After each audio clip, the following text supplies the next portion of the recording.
ICC champions ట్రోఫీలో భాగంగా India west న్యూజిలాండ్ల మధ్య ఫైనల్ మ్యాచ్ జరగనుంది. అయితే ఈ ఐసీసీ ఛాంపియన్స్ ట్రోఫీలో విరాట్ కోహ్లీ పాకిస్తాన్పై 100 పరుగులు చేసి నాటౌట్గా ఉండి ఆస్ట్రేలియాపై 84 పరుగులు చేసి అద్భుతమైన ఫామ్లో ఉన్నాడు.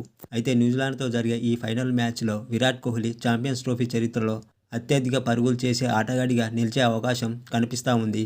ఇందుకు గాను విరాట్ కోహ్లీ 46 పరుగులు చేస్తే దీంతో ఈ టోర్నమెంట్ చరిత్రలో 791 పరుగులతో టాప్ స్కోరర్గా నిలిచిన క్రిస్ గేల్ రికార్డును బద్దలు కొడతాడు.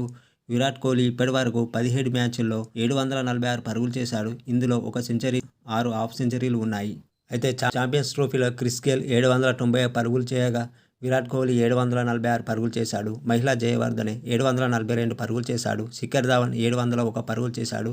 కుమార్ సంగక్కర 683 పరుగులు చేశాడు. విరాట్ కోహ్లీ క్రిస్ గేల్ రికార్డును బద్దలు కొట్టి ఛాంపియన్స్ ట్రోఫీలో అత్యధిక పరుగులు చేసిన ఆటగాడిగా మారడమే కాకుండా ఈ టోర్నమెంట్లో 800 పరుగులు పూర్తి చేసిన తొలి ఆటగాడిగా నిలిచే అవకాశం కూడా